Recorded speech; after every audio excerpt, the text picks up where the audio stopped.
Saddam Hussein trial and to other controversial war crimes cases. That's tonight on American Perspectives.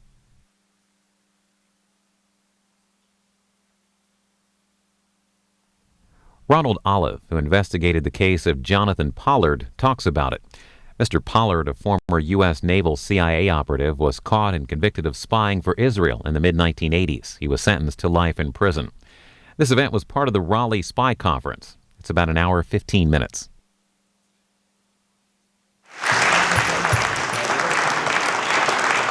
Thank you, Bernie. It's really an honor and privilege to be here. This is my first time, so you just all have to bear with me a little bit. As you can see from my first slide here, and Bernie told you this, I was with NCIS. I'm now retired. So I'm really curious, so I just want to ask the audience something, to do something for me, because I need to get you involved in this case. But first of all, be truthful. Please raise your hand if you ever even saw one episode of CBS on Tuesday nights, NCIS, with Mark Harmon. Oh, that's great. Hey, I'll tell you, that Mark Harmon, isn't he something too? I mean, this guy makes no mistakes. He does everything perfect. His hair is always great and everything. I just, okay, here's the point. Don't start comparing me to Mark Harmon when I give this lecture, please. This case I'm going to talk to you today about, maybe some of you have never heard this story. I led this investigation. I interrogated Pollard, and he confessed to me. But this is a different animal, this story. This story, basically what it's about is a total breakdown of national and organizational counterintelligence, excuse me, and organizational security. It is a total breakdown. It's basically what happens when rules, regulations, policies, and procedures, whether it be the United States government or corporations, are misinterpreted, they're misunderstood, they're manipulated, they're circumvented. How about that? Or maybe they're just, the rules are bent for somebody to get hired. Or let's just say they're ignored. And how about the people that don't even know what the rules and regulations are? And that's what this is about. It's about a disastrous story of literally the spy who never should have been. You have to understand something about Jonathon Pollard. He was brilliant. I mean, he was really smart, had a high IQ, he almost had a photographic memory, but he lived in a fantasy world. He lived in a fantasy world of his own, and like no other, this is one of the few spies in American history that could have been stopped right at the beginning. But because of what I just told you, of all these rules being circumvented and stuff, and I'm going to go into a little bit of that. Then I'm going to go into Anne and her role. Completely witting wife. No questions, no ifs, ands, or buts about it. So, to begin, let me tell you a little bit about Jonathon Pollard. It started like this. Jonathon Pollard, when he was going to Stanford University, he always wanted to be a spy. This guy wanted to be a spy from the beginning. He would play spy games. He would say that the Israeli Mossad was paying my salary. They're grooming me to work for the United States government. All fantasies of his spy imagination. He goes to Fletcher School for Law and Diplomacy at Tufts University, goes there for 2 years, drops out, eight papers he's got due. He's in the end of his second year. Why? Because he wanted to be a spy. And he saw an opening in the paper. And he couldn't resist it. He comes down to Washington, D.C. So, ladies and gentlemen, please, if you really wanted to be a spy, what government organization would you apply for? CIA. Thank you. That is correct. Central Intelligence. He did. Problem is this. Pollard had a problem. He had to take a lifestyle polygraph with the CIA he didn't know about. And so when the polygraph operator asked him about prior drug use, and Pollard said that he experimented with it a little, and the polygraph operator then says to him, well, Mr. Pollard, just off the top of your head, give me a number. How many times do you think you experimented? He thinks about it, and then it went downhill from there, because he said, about 600 times. Needless to say, he did not get the job. So what does he do? Does he go back and finish his master's degree? No, he doesn't.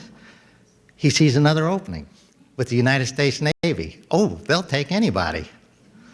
So this is where it begins. It's a counterintelligence and security failure. The entire system starts to break down.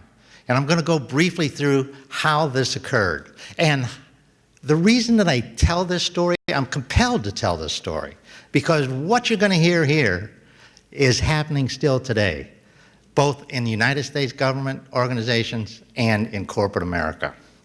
He fills out his application, he gets hired by the Naval Intelligence Support Center in Suitland, Maryland. He needs a top secret sensitive clearance to get into access that is really, really sensitive information. So at that time, the Defense Investigative Service was doing background checks, but they gave waivers at that time. So if they did 3 national agency checks and the guy was fine, they gave him a waiver. So they went to the State Department and the FBI, hey, we never heard of Pollard, you know, great. They go to the Central Intelligence Agency and the CIA said, we've never heard of Pollard. Is he in your personnel records? No, he isn't. Here's what happened. The Central Intelligence Agency literally misinterpreted and misunderstood their own rules, regulations, and policies. They believed that it was a violation of the Privacy Act for a guy getting a top secret sensitive clearance. And they told the Navy and the DIS that, guess what? Pollard gets his clearance. Along that comes a courier card. Now, it starts going downhill from there, because this is when the system was breaking down, and it broke down ever since, until the day he was arrested. He is a Navy civilian analyst. He's working Soviet merchant ships traversing South Africa in the South Atlantic. He can't get any information, though. He can't put any good reports out, because we cut South Africa off because of apartheid and all the atrocities. So they weren't getting anything. He, in the evening, goes outside. Now there's a captain in the United States Navy that's in charge here. His deputy is a civilian. Pollard approaches this civilian outside and said, listen, I can get some information out of South Africa. Let me tell you what I want to do. I want to start a, quote, back channel collection operation against South Africa. He says, let me tell you why I can do this. My father was the station chief in South Africa for the CIA. Figment of his imagination. It's his fantasy world. And then he says, but there's also a naval attaché from South Africa that I know that I went to school with. That's true. Well, the deputy is looking at him like, you know, who is this kid? Wet behind the ear? He doesn't even know what an operation is. 3 times he goes to the commanding officer and says, listen, Jonathon Pollard shows all the warning signs and indicators of not only a problem employee, but a potential security problem. He's on probation for a year. He's only been on for like 4 weeks. Get rid of him now. 3 times. If you were the CO in charge and you trusted your deputy, would you get rid of him? Yeah, you sure would. That's exactly what they didn't do. Not only that, they took this little rabbit and threw him into the briar bush, and this captain turned him over to a Navy task force called 168. They work collection operations. He thought, I'm going to give this kid a break. Maybe he can do something against South Africa. Oh, that was a devastating mistake, because Pollard wanted to be a spy, and now he's thinking, man, I'm going to get right into it. Task Force 168 wasn't moving fast enough. Nobody moved fast enough for Jonathon Pollard. He knew what to do and he knew how to do it, and if you can't tell me that I can go ahead, I'm going to do it myself. He literally steals.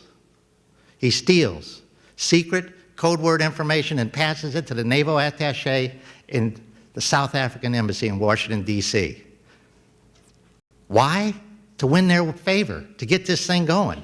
Then they're still not moving fast enough. He has a meeting with the DNI, the Director of Naval Intelligence, a 3-star. His staff is in there. He gets a meeting with this kid's got like 6 weeks on a job. He gets a meeting with a 3-star? When he walks out, this was the admiral's. This is what the admiral said, and I talked to the admiral, and this is in quotes. We've got a kook on our hand. Yes, the DNI literally believed that a possibility existed that the South African government had recruited Jonathon Pollard, and he had a spy in his midst. So he said, get rid of his clearance, knock his clearance down. Well, to me, that means get rid of his clearance. Is that what they did? No. They just dropped it to secret. He still had no, so he still has access here.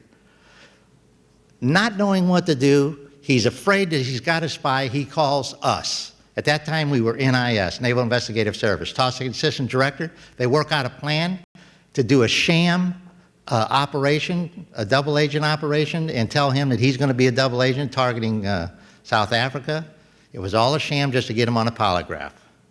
He goes on to the polygraph, and in talking to the polygraph operator, it was disastrous. It lasted for hours.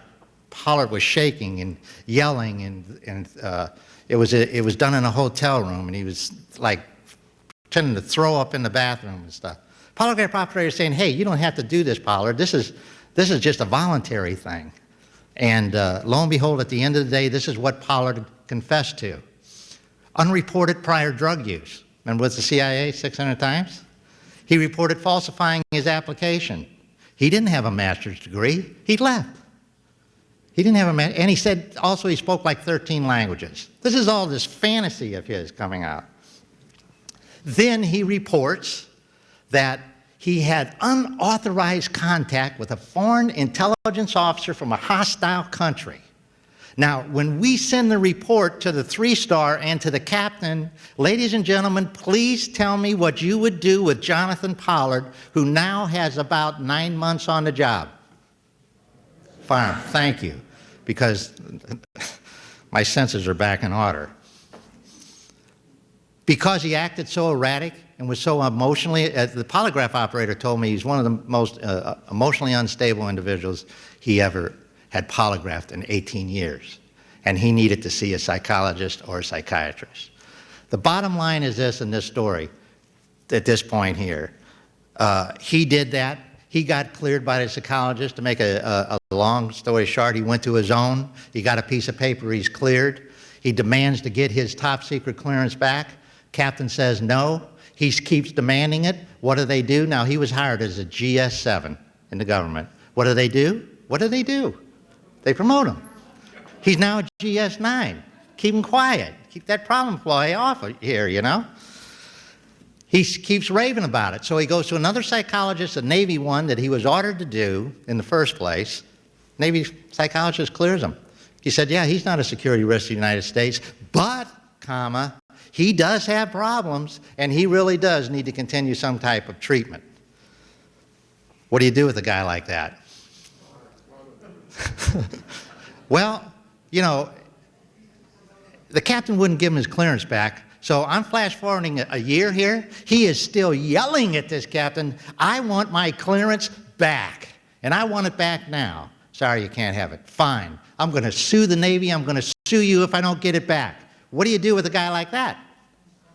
Absolutely. He's now GS11.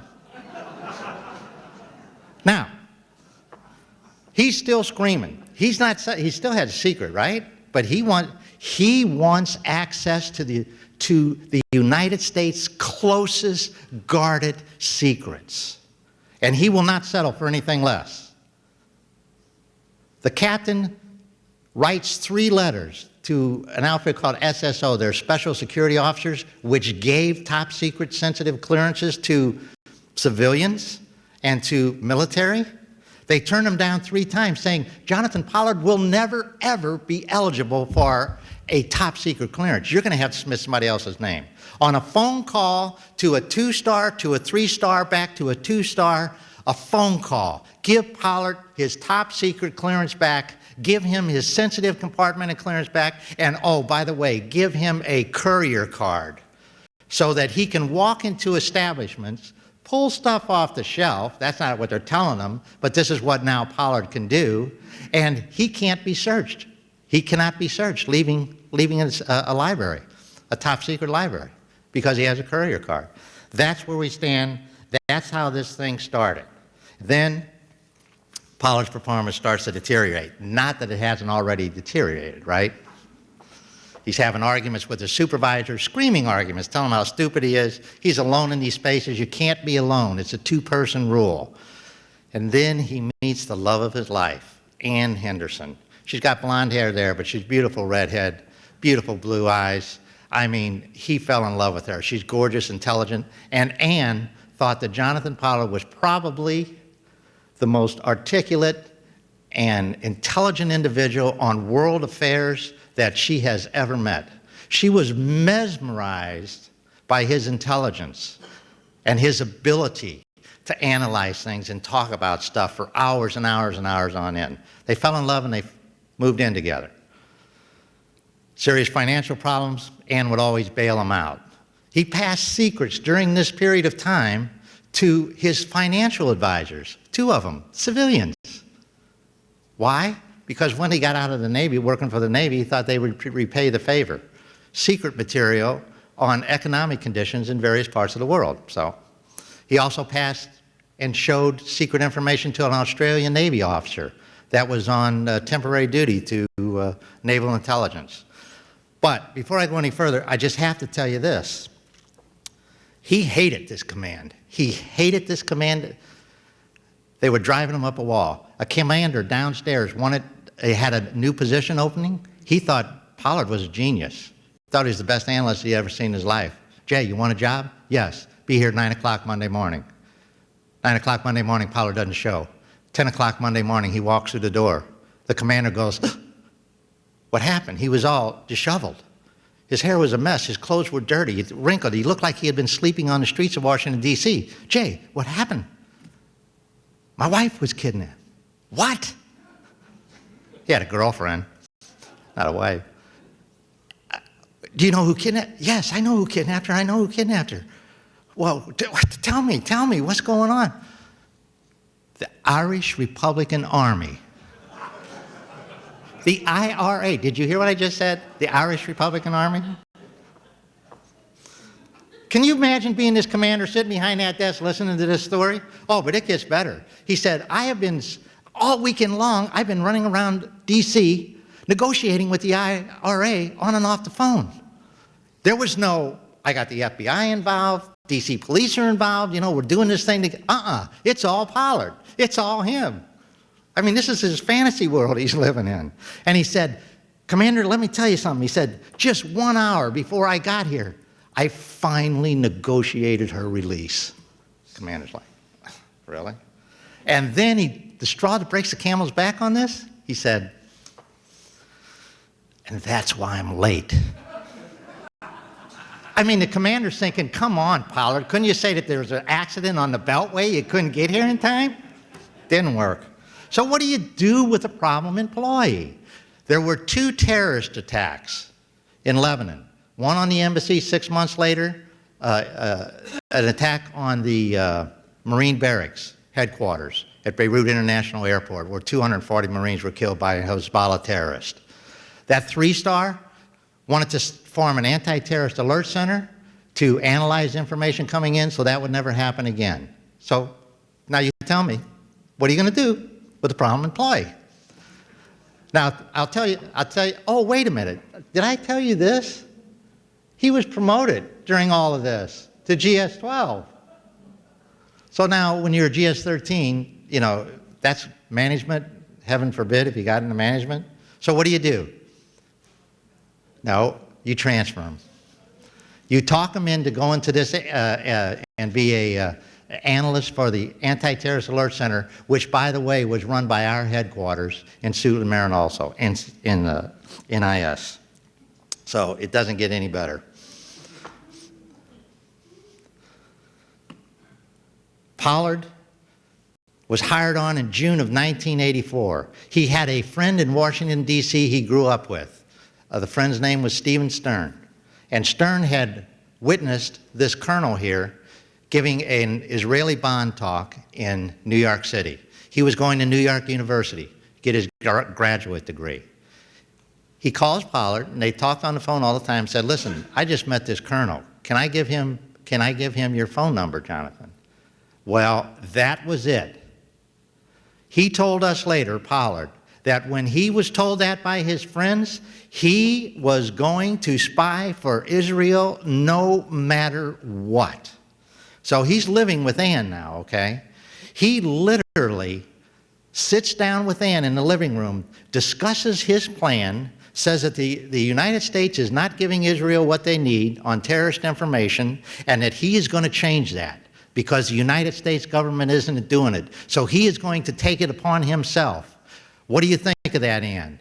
She was complicit. She agreed with it. She said, you need to do this. Let's do it. And that's all Pollard had to know. And they discussed this thoroughly. It just wasn't a short conversation like that. She was in, and he hadn't even met him yet. So, you know the next thing he does? Because he's thinking, well, I want to start this spy ring that's already in place. He says that's minimal startup time. So he's, you know, they had a friend. And he said, let's go to the friend's house. He's an ardent Zionist. He's anti-Arab. He feels the same way we do about Israel. Let's recruit him to work for us. They go to his apartment. They belittle him. They say, they walk in, you know, look at this furniture. You can live better than this. Let me tell you what I'm going to do. I'm going to start spying for the Israels. He called them the brothers, which was Israel. And I'm going to need you to disseminate and deliver material, because he thought this Colonel Sella here was going to be in New York all the time, so he had to travel to New York. His friend said, and this is the kicker, when his friend said, how much am I going to get out of it in the way of money? Now, Pollard didn't say, oh, money. Oh, no, no, no, no. This is for Israel. This is for the love of Israel. Only we are doing this only for Israel. No, he didn't say that. He said, you get about $2,000 or $3,000. He was talking a month. So, you know, no telling what they're going to get, because they were on their way. When that conversation was over, Ann's going home with him in the car, and she said that he turned Pollard down. She said, that was not good. I don't think we should have done this. And Pollard agreed, but he just blew it off. So he meets Sella at the Hilton Hotel, which is about a block and a half from his house. And as soon as he meets him in this hotel, let me tell you something. It wasn't long. He was so impressed by this colonel, because he was a war hero. I mean, you know, he flew combat. He was a jet fighter pilot, flew combat during the Six-Day War. He led the raid on the Iraqi nuclear facility. He's an Israeli hero. He really was. He was so impressed, he immediately says, listen, I'm going to spy for you. I have access to the Central Intelligence Agency libraries, the Defense Investigative Service, the National Security Agency, Naval Intelligence, NCIS, Army, Air Force. Now, Sella, he's a fighter pilot looking around like, is the CIA setting me up here someplace? I mean, nobody told me it was going to be this easy. So they work it out. He gives them some payphones, and the operation is off. He said, meet me in another week. He runs home to Ann. He couldn't get home fast enough. Honey, honey. And he tells her everything. They are now on their way to a better life, because they're going to be able to make something out of this. So the first drop, Sella brings him to this guy's house here, Ravine. He's a scientific counselor at the Israeli embassy in Washington, D.C. They discussed his salary. But I have to tell you this. This guy lives in a neighborhood in Potomac, Maryland. You know, he has neighbors left and right, front and behind. Most spies, how do most spies deliver classified information to their case officers? Okay, briefcases, manila envelopes, film, microfiche, secret writing. You think Pollard's going to go for that stupid stuff? No way. Pollard's ego is too big for little stuff like that. He wants to get it in all at once. He walked through the front door of this consular's house with 2 full suitcases of top secret material. 2. You know, the kind that you put in the plane, you have to pay $25 for it to go in the hole? It's ridiculous. So they're discussing salary. So they asked Pollard, well, what do you want for these 2 suitcases full of top secret material? Again, is this ideology or is this greed? He didn't say, are you kidding? I don't want any money. I'm not doing this for money. You think I'm doing this for money? I'm doing this for the love of Israel. Come on. No, his answer was, about $200,000 would be nice. They're like, oh no, oh no. We know that the FBI doesn't surveil allies, but you start spending money like that, give me your pay stub next time we meet, and also give me your pay stub for your girlfriend who worked for the National Rifle Association. And then you will go to meet the old man in Paris. Make first-class reservations on a plane to Paris, France. Check into the Hilton International Hotel suite. Travel to Paris. But before they go to Paris, Sella tells Pollard, you know what? We need to meet your girlfriend, Anne, before we let you go over there to Paris. So, and you have to always remember, don't you ever tell Anne one solitary word of what you're doing. I'm going to meet you for dinner with my wife, Judy. This is Sella's wife, Judy. And I'm a college friend of yours, and we're going over there on a business trip to work out some business deals. He says, fine, don't worry. Anne knows nothing. Right. They go to dinner at this restaurant here, the Four Ways restaurant. They have a nice dinner. I mean, Anne is charming. I mean, she's intelligent. She just wooed them off their feet, so they're on their way. Trip to Paris. Oh my gosh, Anne was loving it up. Holy mackerel. They were showering her with gifts. They went on a river cruise. She went shopping at Place Vendôme there, looking for an engagement ring and all this kind of stuff, while Pollard was meeting the old man, Rafi Tan. 35 years Mossad, responsible for the operation that captured Adolf Eichmann. This guy knew what he was doing. Problem was, he sure didn't know what he was doing in this operation, because Pollard was totally out of control already, with the passing of at least 2 suitcases on every time he walked into that residence. He set a salary at $1,500 a month, and because the fighter pilot he wasn't really a case officer, he wasn't a handler or a source handler, so they put him on to Joseph Yeager. He was a scientific attaché at the New York consulate in New York City. He was a case officer. His job was to recruit Americans out of the New York consulate up there area and get them to work for Israel. He gave him a $10,000 cash bonus. Boy, and they also bought this ring for Anne. 2 carats of diamonds surrounding 2 carat sapphire in the middle. They wanted them to get married. This was an engagement ring. So do you think that they were off and running 2 carats of diamonds surrounding 2 carat sapphire in the middle? They wanted them to get married. This was an engagement ring. So do you think that they were off and running to a good start? I mean, it was just like unbelievable. Excuse me? Oh, I'm sorry. So when he gets back, the Israeli operation has to expand, because he is so, I mean, he is the James Bond elite. I mean, nobody got anything over on Jonathon Pollard, let me tell you. But he went a little too far. On a Friday night, he starts stealing material in the ATAC. There's 2 watch standards up there, but they were at the other end. He starts walking out with boxes of top secret and secret material down into the lobby of our building at NIS headquarters and out the door. He gets the guard he tells the guard that, hey, I've hidden all these top secret material, I'm taking them to the building next door because Monday morning I got to start working on another project. Can you prop this door for me because I can't get back in after hours? Guard says, sure. 20 boxes he walks out with, puts them in his. When he showed up at that consular's house, he walked in with not 2 suitcases, 5, ladies and gentlemen. 5 suitcases. Now the Israelis are thinking, you know what, maybe we would better bring this under control just a little bit. So they rent a couple apartments, the Van Ness apartments. The consular secretary would do the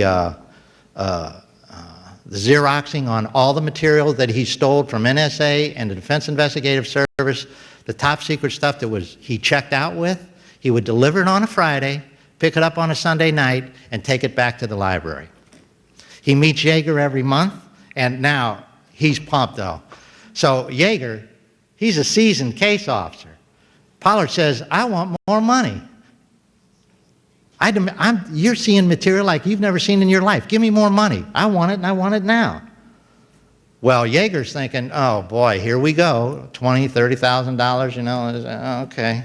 So how much you want, Pollard? How much more do you want? He says, up it by $1,000. $1,000? I don't know, that's a lot of money. It was raised up, $2,500. So now he's making $2,500.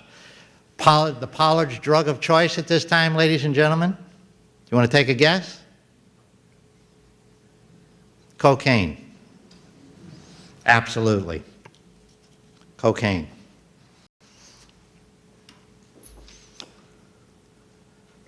Now, they want him to come back to Israel. And they're going to travel throughout Europe and they're going to get married. It's July, August time frame in 1985. Now is when. I was in Italy for 3 years. I came back, I worked special operations out of our headquarters building, okay? I didn't know Pollard. All of a sudden, he walks through the door and he introduces it. What had happened, first of all, let me regress here. I was on the promotion list. And with that promotion came a job to be the assistant special agent in charge of counterintelligence at the Washington field office. Big job, scary job. Washington, D.C., you know, the spy capital of the world. He walks through the door, he introduces himself. Hi, I'm Jay Pollard, you know, congratulations on your promotion, and boy, congratulations on that assignment, that's a good job. I'm saying, yeah, you know, I'm a little apprehensive about it because it's a big job. He said, hey, I can help you out. Really? He says, yeah, I have a source that I can introduce you to that can give you terrorist information on possible attacks against Navy installations and stuff like that. And I'm like, great. Can you set up a meeting? Yeah. He said, I'll tell you what I'll do. He said, I'll set up a meeting at, you know, those little movie theaters in downtown D.C. So I'm thinking, and I've never went to one, but being in Washington, D.C. so long, I know that all those little movie theaters were probably porn theaters, you know. I said, no, that's not going to work, Jay. We need to do a restaurant and that. But I later found out, guess who the source he was going to introduce me to? From what country? South Africa. He was going to introduce me to the naval attaché at the South African. He is still messing around with the South Africans. Oh, unbelievable.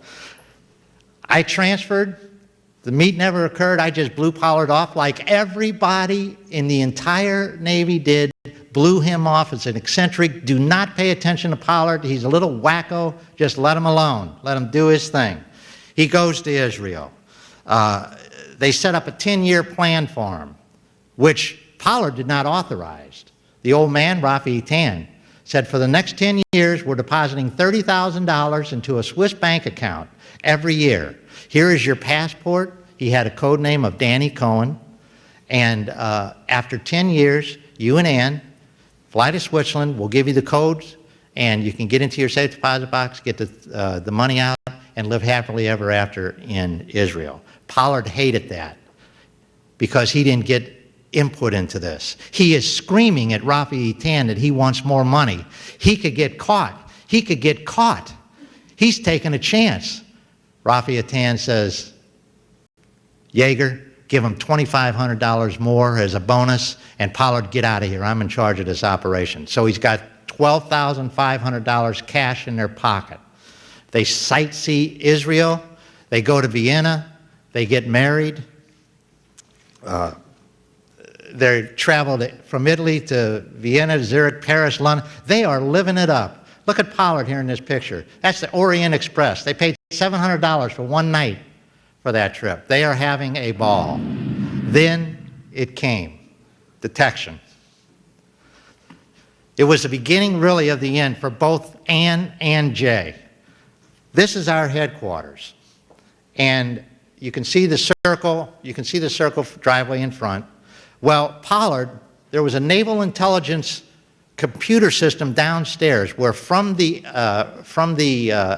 ATAC division, they could punch into their computer and get top secret sensitive information from other agencies. Sometimes he didn't even have to go to other agencies. He could pull it up from downstairs. He goes downstairs, this is Friday afternoon, retrieves this package. If the titles are unclassified, They put it on a white sheet of paper outside, but it's double wrapped, top secret material. He goes back into the ATAC, starts waving it around. Look at this, I was so stupid. I didn't want all these these are the wrong top secret documents, you know. Now I have to go downstairs and shred them. Nobody ever paid attention to Pollard. Everybody just blew Pollard off. One employee, as he's walking out that Friday night, hears it, but doesn't pay any attention to it. Comes out of the building, walks to the parking lot in front there, gets into his car, is facing headquarters. All of a sudden, from the right of your screen there, he sees Ann in their vehicle. It's like 5:30 in the afternoon on Friday. Come right in front of our headquarters, stop the car, she starts to get out. Pollard walks down those steps with that envelope, gets in the car with Ann, and drives off. The torment that this co-worker went through with all of the reasons that people don't report suspicious activity and problem employees. What if my supervisor said, hey, so-and-so just called me and said you walked out with a package, you know, where are you going with that? What if he's wrong? What if somebody told him to go there? But what if he's not wrong? He had this gut feeling, you know, the gut feeling that someone gets when something is really, really wrong? That's what he had. So he calls the supervisor. Next thing we know, and this is on a Friday, an investigation was started the following week. It's now Wednesday. The FBI came in. They were going to do a preliminary, and open up a preliminary case on it.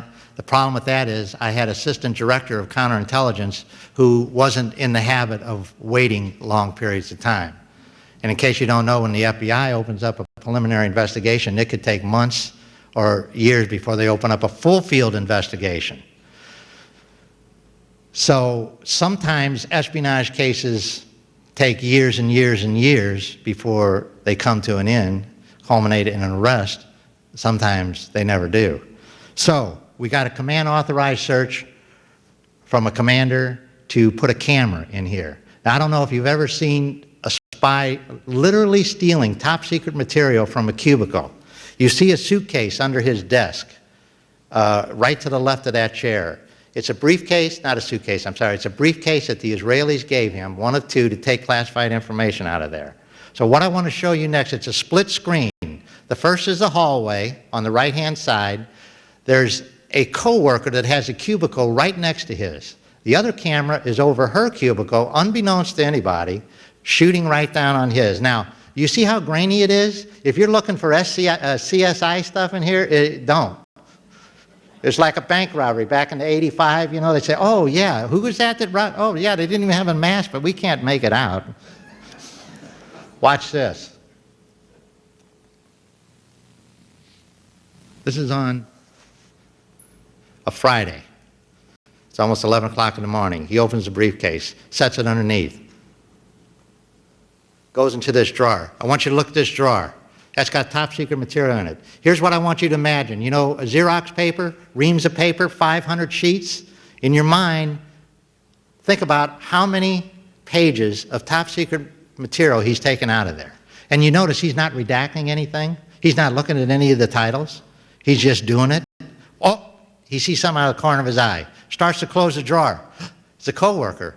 But she's not paying attention to him because nobody paid attention. He was so eccentric. Nobody paid attention to this guy.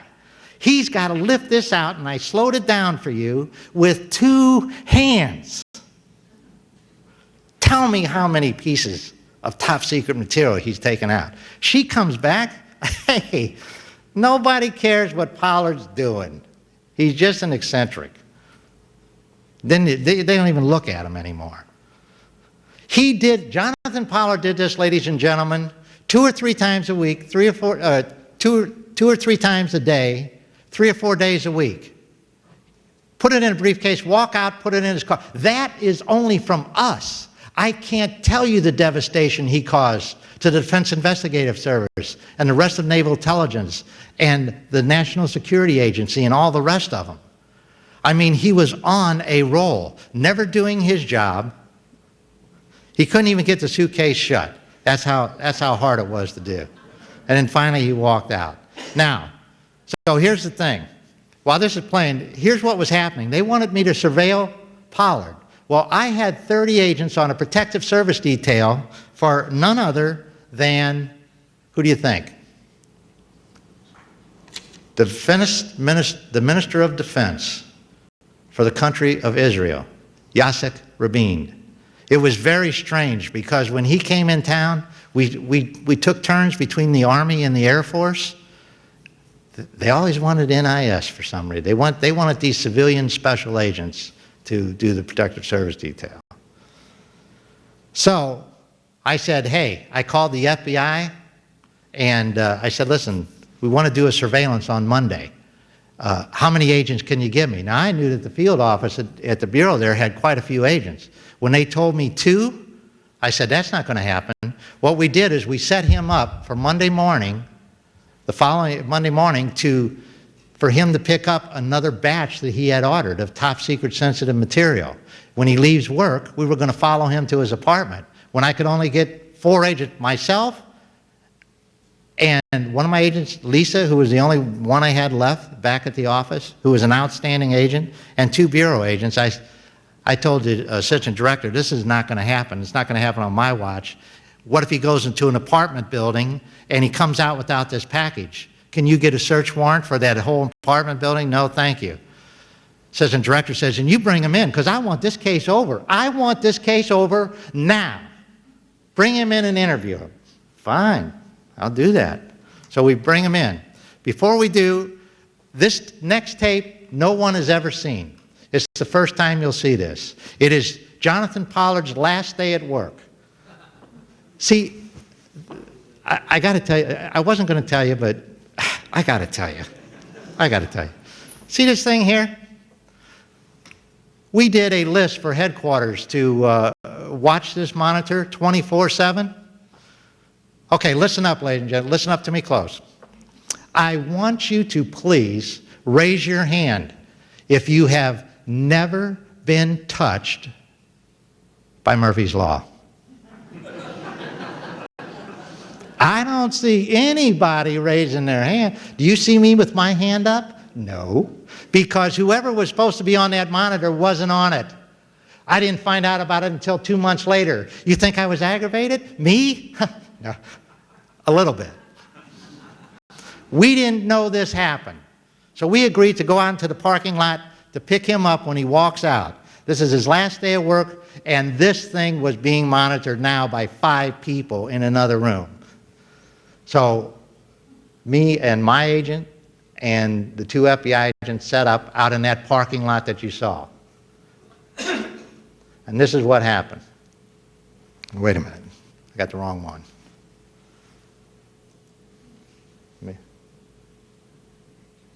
There you go. Now, what he's doing this time is not a suitcase. He's putting it in a manila envelope. Now, I'm going to talk as to what we did while he's doing this, but I want you to pay attention to how meticulous he is. He's double wrapping this inside envelopes because it's top secret, sensitive information. And I mean, you know, he's following all the rules here. I mean, he's following all the rules. This is Monday. This is Monday afternoon at 16:40. It's almost 5 o'clock. So when he walked out to the parking lot with this package in there, as he got into the car, the FBI agents approached him, along with my agent. I stayed back, and we had to do this voluntarily. So they asked him, Jonathon, you know, can you come back inside? We need to ask you some questions. It's an informal thing. He says, no, I'll come back in with you. So there was an interview room downstairs, and this was his last day here. He's looking, somebody's coming, and he walks out. So when the interview started, Pollard's not coming in on anything. That was it. He's gone, never to come back there again. And he's not coming in on anything. I'm coordinating the movements up and down. To make a long story short, this thing went till 11 o'clock, and Pollard is still not coming in on anything. I cannot get a search warrant for his apartment. Trust me, I tried. So he is not giving a permissive search. So when he comes around the corner around 11 o'clock, and I can tell you this, the FBI was going home. Their supervisor said if he doesn't come in on something by 11, then you leave. Well, I knew that the assistant director of counterintelligence would have me standing tall on his carpet. He comes around the corner, and I thought, you know, he tried to befriend me. I'm going to throw this back on him. Jay, I stop him. What are you doing? You know, how come you're not giving us a permissive search? I said, listen, you need to do this. I said, I know you don't have anything at your house, but we have to search it anyway just to make sure there's no documents there. I know you don't have anything there. You don't, so quit this and we can all go back to work. I was pulling stuff out of the sky, anything, just to see if I could reach him.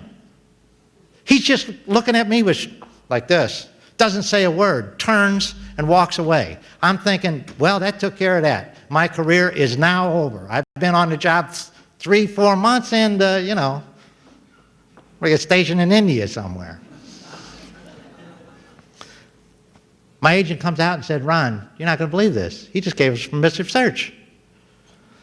Now, before this happened, let me regress just a little bit. And then I'll go back to the permissive search. But this is important. You need to listen to this. He asked my agent around 8 o'clock or so, 9 o'clock. The FBI had left the room where the interview was going on to talk to their supervisor. He asked can I make a call to my wife because, you know, I'm really late. We were supposed to go to dinner. And she's going to be wondering where I'm at. So my agent says, sure, Jay, go ahead and call.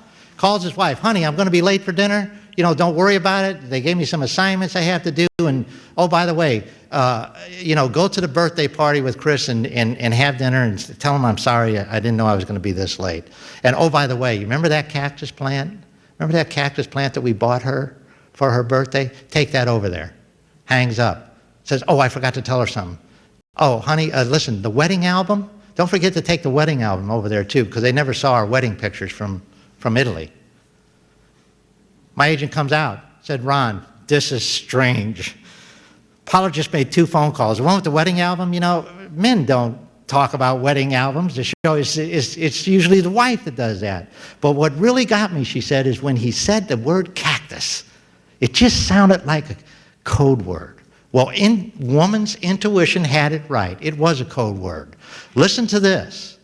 This was Monday. Just Sunday night, the evening before, Jonathon Pollard was so afraid of being arrested because it was the year of the spy. Between January and November 1st, approximately 10 spies had already been arrested. Before the end of November was over, 4 more would be arrested, 1 would get away. And the Pollards were 2 of them. He said, if I ever use the word cactus in any content, whether it's in a letter or a phone or over the phone or anyway, get the documents out of the house. She said, okay. Ann is in a panic, though. He just told her this. What, is he joking with me? Is this a test? Is he testing me? So, here's what she does. She makes a fatal blunder. And I should have told you this in the beginning, but this case that I had was the fastest worked espionage case in the history of our country. Less than 2 weeks from the time that a coworker saw him, we arrested him. It was going whirlwind. I mean, you know, there's nothing you can do when you have a situation like this where you have to make stuff up as you go. You know the rules and regulations, but you don't have time to even talk to an attorney about it. That's how fast this stuff was happening. So, here's what she does. She takes the suitcase, puts all the documents in there. This suitcase weighs 70 pounds. She drags them down the step. They lived on the 3rd floor of this apartment building. Drags them down. She looks down the alley. She's going to throw it in a dumpster. She looks the other way, and she sees this white vehicle down there. It's got black walls. It's got antennas on it. It's got 2 suits in it. She hears screeching on the radio. Oh no, the FBI, they're on to us. They're on to us. The Bureau is on to us. What am I going to do? She can't drag that suitcase. That suitcase, 70 pounds, she's petite. She can't drag that back up. So she puts it under the 1st floor stairwell of the apartment building. Runs up to her neighbor, Chris, pounding on the door. Chris opens the door. Ann, what are you doing? And this is how she explained it to us. This is Ann.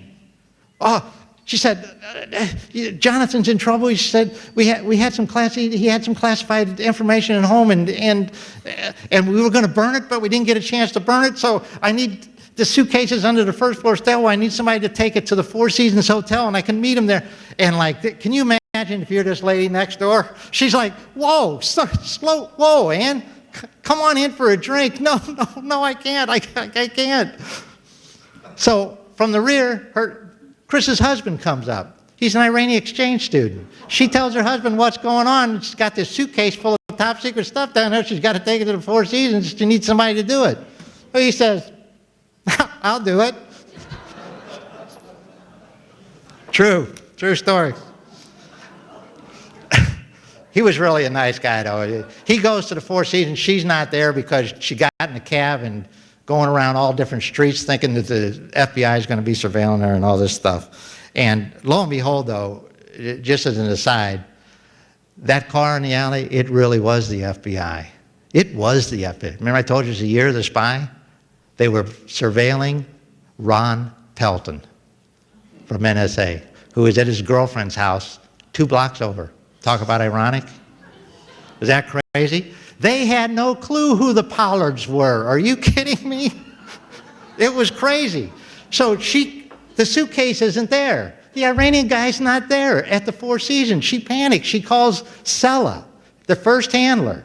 He's at the Holiday Inn Hotel with his wife, Judy, waiting to go to dinner with them. That's who they were supposed to go to dinner with. I got to meet you. They meet at the O'Donnell's restaurant. This is in Bethesda, Maryland. Going to the booth there. She says, Jay's in trouble. He says, wait a minute, I got to make a phone call. Goes outside, makes a phone call, comes back in and says, Ann, I got to leave. You want to go with me? She says, oh, no, I got to stay for Jay. He says, well, let me tell you something. If they ask you, you don't know me, you don't know my name, you know nothing about me. Okay? Okay. And he runs out, and boy, I mean, everybody got out of town. It was quick. It was happening so fast. We get a permissive search. Myself and my agent, the 2 FBI agents go over there. We find 13 top secret documents stashed under Ann's dirty clothes and under the bed, and 57 secret. We're looking at them. And the FBI said, Jay, why do you have all these documents here? He says, it's obvious. He said, I have a lot of work to do. I have to bring this stuff home sometimes. So, you know, give me a break here. The FBI looks at me, these 2 agents, because they had real spies that they were surveilling. It wasn't only Pelton. You had Wu Tai Chin was going on, and they had a bunch of other cases. So, you know, they said, you know, he's just an absent-minded professor. It's your case, Ron. Okay. All right, absent-minded professor. Well, here's what I had. I had top secret material illegally being held in his house and secret material, so he would never go back to work, right? Jay, you got to take a polygraph tomorrow morning. Be in there at 9 o'clock. Sharp, Jay. He says, okay. 9 o'clock, Jay doesn't show up. I'm at my office thinking, oh, no, this is not the Irish Republican Army story. At 10 o'clock, he calls. Ron, I can't come in. This is sort of how the conversation went. I can't come in, I'm too tired, because we didn't get out of there till like 2 in the morning. I'm too tired. Jay, we're all tired. You must take this polygraph. I mean, because he was never going to go back to work. He said, I just can't make it. I've got an upset stomach. I said, Jay, let me tell you, you got to get through this polygraph. I said, I know you can pass this polygraph. You know you can pass this polygraph. And you just need to come on and do it, and then you can go back to work, and everything's fine. I can go back to work, and this whole thing's over. Huh. Well, I told a little white lie. But the Supreme Court says that we can't lie to suspects, even if it's on the phone. So he says this, his next words on the phone are this. So far, all I've got is classified documents, ladies and gentlemen. I'll show you how this phone call went. Jay, I know you can pass this exam. He says, Ron, I can pass this exam if they only ask me about the Soviet Union and the Soviet bloc countries. It was the first time I get this gut feeling here, or you know, the hair stands on the edge where you know that. Now, this wasn't a security violation. There was a foreign government involved. I had to talk him in. Out of the clear, I was pulling stuff out of the air. He finally comes in. Right, He said, okay, I'll come in. I said, you're not even driving. I'm sending 2 agents there. As he's coming through the door to take the polygraph, I'm going out. He's coming in because the polygraph examiners were going to handle it. I thought, oh, I got 4, 5, 6 hours now. Ron, I need to talk to you before I take this polygraph. Okay? All right, Jay, let's go to a room. So we pass the polygraph operators, and I say, hey, guys, I'm sorry to ruin your psych, but he wants to talk to me before he talks to you first. All right, use that room over there. So we go into this little tiny room, you know, a dim light in it, a desk with a black laminate top, green, doors screech on it. It's probably built in World War II at a federal prison. I knew I didn't have to advise him of his rights, but I had to advise him. I screech open this door, and there's an advisement right by these 2 polygraph operators that were going to advise him of his rights. I scratch their names out, put my name there. He signs it all. We start talking. It starts out that he gave one document to a CBS News reporter covering Afghanistan. Well, I wasn't buying that. 3 hours later, he had confessed the entire thing to me. Because every time I thought, nope, that's not right, I'd turn him around and he'd come through. Told me where he was getting it from, NSA, how some of the times he was getting it, the money he was getting paid to travel, but he blamed it all on the CBS News reporter. I called my friend, Nick Walsh, who was the ASAC at the Washington field office at the time, and I said, Nick, we got a problem. He just confessed to espionage. I'm not sure what countries are involved, but you might want to just get back into this. Now, full-blown surveillance on Pollard. He breaks FBI surveillance. He calls a security officer at the Israeli embassy and tells him who he is, and he needs to come in with his wife because the Bureau is on to him. They tell him, you come on in if you can break FBI surveillance. He says, okay.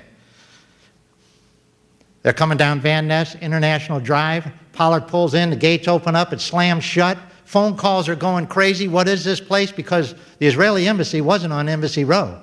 It was unfamiliar with them for the most part. The deputy ambassador kicks Pollard out. I mean, would you look outside and the whole front, in front of your whole embassy is FBI agents and they had it surrounded on foot? What are you going to say? I mean, it looked like the parking lot for a Redskin football game. Jonathon Pollard, that guy, I don't know who he is, but you get him out of here. He was placed under arrest. A friend of mine was leading that surveillance from the Bureau, put him in cuffs, and the first words out of his mouth is not crying or upset. He said, you blotched it, didn't you? You thought this was a Soviet bloc operation, didn't you? Like, you stupid fool. I get a call at the office. You need to get over to the Washington field office of the Bureau, and you need to interview him one more time with the FBI female agent, Lydia. I said, okay. It was at that time that he confessed to us that it was really Israel. Everything he had told me before was the truth. And we took a statement from him, and he was placed under arrest. Ann was not placed under arrest. We seized everything out of his vehicle. This is what was in it. His family pictures, all of her credit cards. They took her purse, had her passports, IDs in it and everything. Oh, and also their cat, Dusty. They were going to take that to Israel, too. So we opened up the suitcase because the guy turned the suitcase over to us, the Iranian. At the same time, I was interviewing Pollard. Sorry. I hate that word, interrogation, you know? I really do. But anyway, all those red marks on there, she had 43 fingerprints on these PRC documents that she got from that Pollard stole from the FBI. So she is now trying to get him out of jail. It's Friday. She's at the jail. She doesn't have any identification. She's calling the Assistant United States Attorney, get me out. I got to have my ID because I got a business trip out of town. Business trip out. Your husband was just arrested. You're going out of town. Hey, close in that FBI surveillance. One thing led to another, and then they get a call around 8 o'clock at night. Hey, Ann Pollard's got a bondsman down here, and Pollard's about to be bailed out of jail. What? There's a no bond order. I mean, things were just going crazy. This is how fast this thing was going. They stopped that. They finally, with all the evidence they had, they arrested her. She's under arrest. She's in jail for about 4 months, and because she did have a stomach disorder and other problems, when she was in prison, I mean, the inmates in the Washington, D.C. jail had threatened her, calling her a traitor. She was a bitch. She was this and that. You know, we're going to kill you. They had to put her in solitary confinement, no windows, 24/7. She had no contact with anybody. So they let her out on bond.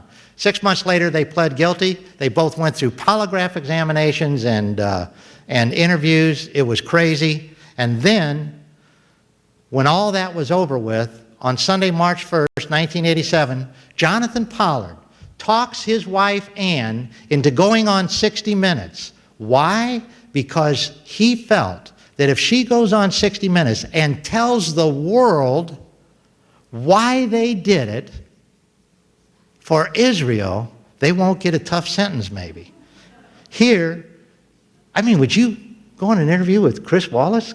Come on. It's got to be crazy to do that in the first place. A few days ago, Mrs. Pollard sat down with us to tell their story.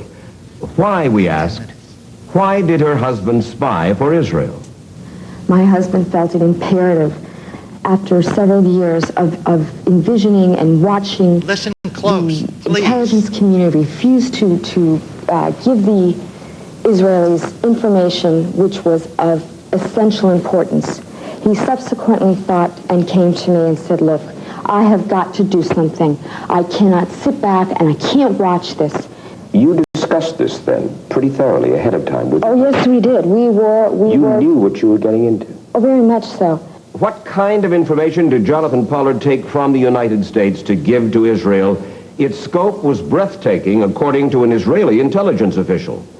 Among the information he passed on, specific diagrams of PLO headquarters in Tunis, the capability of Libyan air defense systems, Iraqi and Syrian chemical warfare production capabilities, details of Soviet arms shipments to Syria, the Pakistani program to build an atomic bomb, and more. In a document just submitted to the court, the prosecutors contend, quote, that the breadth and volume of the U.S. classified information sold by defendant Pollard to Israel was enormous, as great as any reported case involving espionage on behalf of any foreign nation. Let's look at that. I mean, any person can logically look at that and say this is absurd. Number one, he was not spying against the United States. Number two, he was not spying on behalf of our worst and bitter enemy, the Soviet Union. So what you're saying is that citizens who believe that they know better than their own government what should be given, for instance, to an ally, they should simply take the law into their own hands, eh? I'm not saying that people should take the law into their own hands, but I am saying that when people have a moral belief and are adamant about it, they are expected to do what they can do to better and help those people. My husband felt that it was necessary to do this. No one else had done it. Listening to you, Ann, I get the impression that you feel that everyone else is wrong and you and your husband are right. I feel my husband and I did what we were expected to do, what our moral obligation was as Jews, what our moral obligation was as human beings, and I have no regrets about that. Is that a pathetic statement? To go on worldwide, 60 Minutes, and make a statement like that? The judge was watching this too. You know when they were going to be sentenced? On March 4th, on Wednesday at 2 p.m. And the judge knew about this. Did you see any remorse there? No. Pollard was the same way. So, on that Wednesday, Pollard got life. She pled guilty to 2 lesser charges, 5 years each. And boy, when the judge told her to confine her for 5 years, to run concurrent on both counts, she went berserk. She screaming in the courtroom, she just went nuts. They had to literally drag her out of there. She did not want to go back to that jail again. It was a chaotic scene, and I was there. It was unbelievable. But anyway, so how much did Pollard get? I know the individual that did the damage assessment on this case. It took him a year to do it. And when he was finished, Pollard had already been in jail. When he was finished, and he told me this, he said, Ron, I could have gone to court. Well, let me tell you what he told Pollard. He went to Pollard and said, Pollard, he said, you know, we did this damage assessment. And if you went to court and didn't plead guilty, I could have proven in a federal court that you stole at least 360 cubic feet of highly classified documents. Where's my stuff at here, guys? 6 foot wide, 6 foot high, 10 feet long. No other spy in the history of the United States of America stole so many secrets, so highly classified in such a short period of time of 18 months. No other spy. This is why Jonathon Pollard got life in prison. There's no 2 to 4 year normal term for allies. That's a bunch of baloney. He got life because of this. Now, do you know what he said when we were interviewing him about this? This is what he said. If I could see it and touch it, you could assume I got it.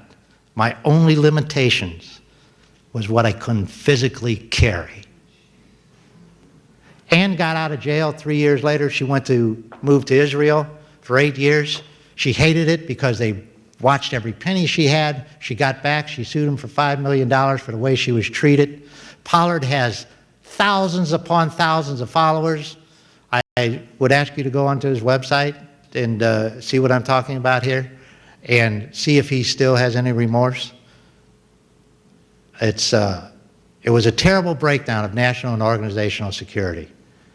And what happened in this case? I am telling you, as we are in this conference right now, somewhere, maybe not quite as eccentric as Pollard, but this is going on. In corporate America also. With the economic situation the way it is today, people getting laid off by the tens of thousands, you don't think there's any revenge, disgruntlement, get even? It's a bad time.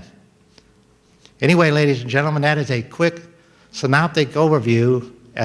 Everything is in my book. I did not pull any punches. I don't believe in pulling punches. And you can see the whole story, which to me is one of the most incredible spy cases I've ever seen. We have our microphone. I'll let you. That was great. And now we'll take questions. Remember, when you want to ask a question, raise your hand and make sure either Katie or Mari get to you with a microphone. I'll let you go ahead and choose. Sure. Yes, sir. Back there.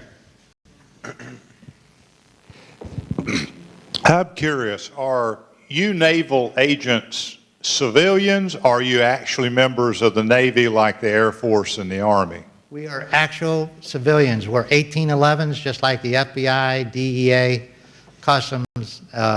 We're the only military organization, so to speak, working for the Navy that are civilian. Okay. The Air Force is starting to turn civilian, but the Army is still military. By the way, where's John Wardlaw?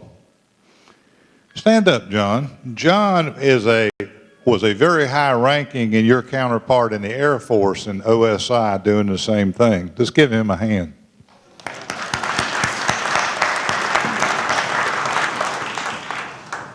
I'm looking. Anybody else? Right here? Yes. We'll start here and then we'll go there. Okay. Thank you. I'm trying to help you. Yes, sir. It's obvious that the volume of material that he took away was massive.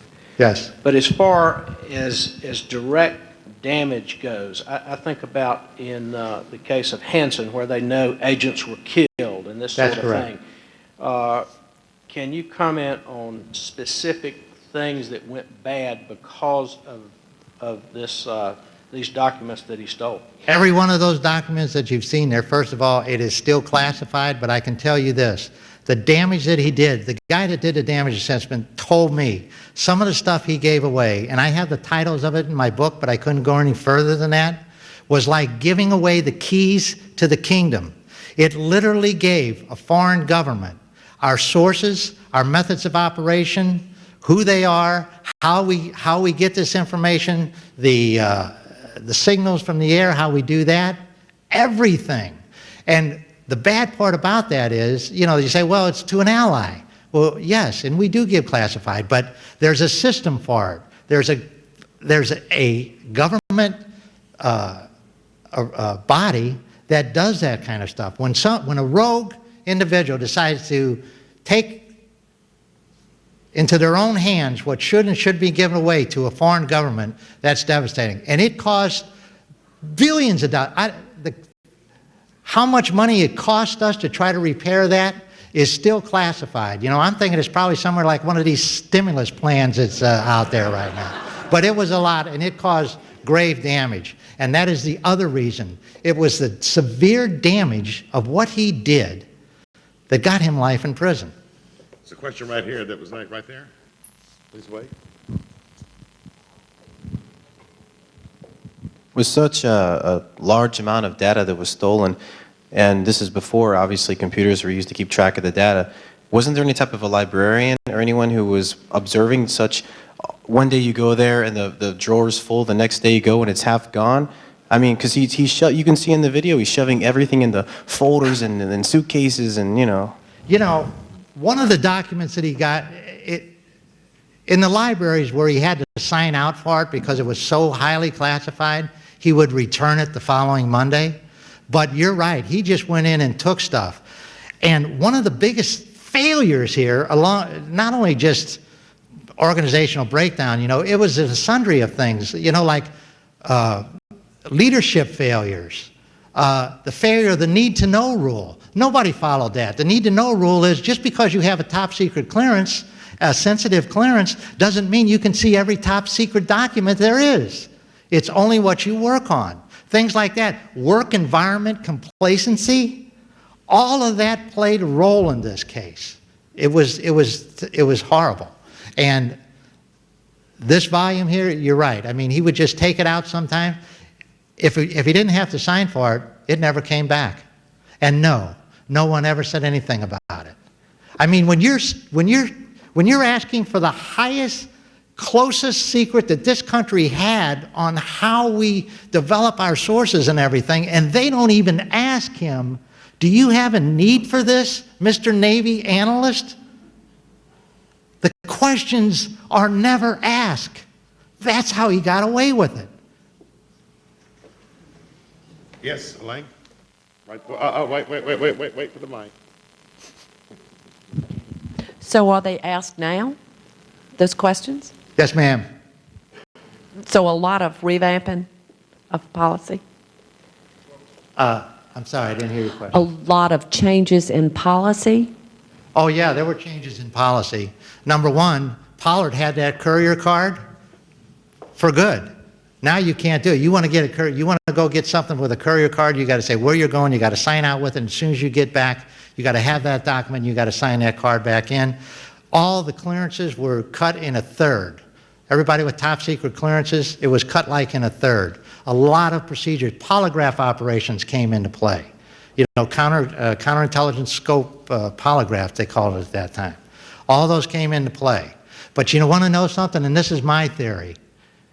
You can have all the polygraph exams, do all the background investigations you want to, the banks, the check, the medical, it doesn't make any difference. When an individual decides to cross that line and betray their country, it is so hard, it's almost impossible to stop them.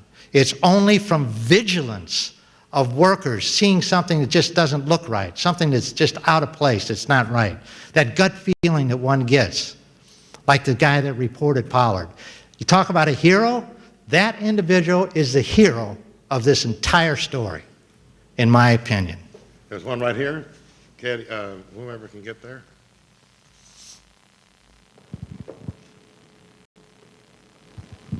That kind of leads to my question, was whatever happened to the coworker? Was he promoted or the whistleblower? He was secretly given an award. And I got to tell you something, to this day, he does not want to be recognized. You won't find his name in my book. I respected his wishes, and you know, that's the way it's supposed to work. If somebody says something like that, unless you have to force it, if he would have went to trial, maybe he would have had to testify. But because he pled guilty, and I said, listen, I want to recognize you. You are a hero. He said, Ron, I'd rather not. And you know what? I didn't even ask him why. It's none of my business. But I respect his opinion. and I respect what he did. If there's one more, if not, we need to get moving. There's one right here. Well, one back. I'm sorry. We'll do two more then. Yes, sir. With all the volume that was involved there, do you have the impression he was very selective in what he went for? The last part of that was what? What was he selective in what he went for because he grabbed the original document? He was not selective at all. Once in a while, the Israelis would give him a title of a document and a number, but he would just go in and pull it out. There wasn't a redacting of these documents or like, oh, this. He would look at some of the titles, maybe flip through them, but it would take him years to look at every one of those documents. You saw how he was taking them out of that drawer.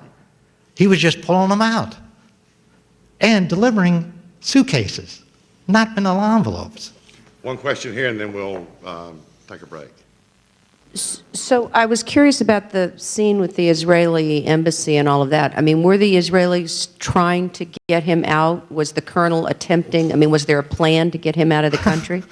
That's a great thing about it. You know, Rafi Eitan, you know, famous Mossad agent, they gave him no training, no escape plan, no safe house, no cover for action, no code word to get. I mean, they gave him nothing. This operation was totally out of control. I'm surprised it didn't come across sooner than that, because Pollard was just like, and when we asked him, you know, why did you just keep taking these documents out? He just said, Pollard, it was just so easy. But escape plans, nothing. They told him one time, yeah, we're going to give you an escape plan through the Israeli embassy. They never told him the plan. Thank you. Thank you very much. Appreciate it, ladies and gentlemen.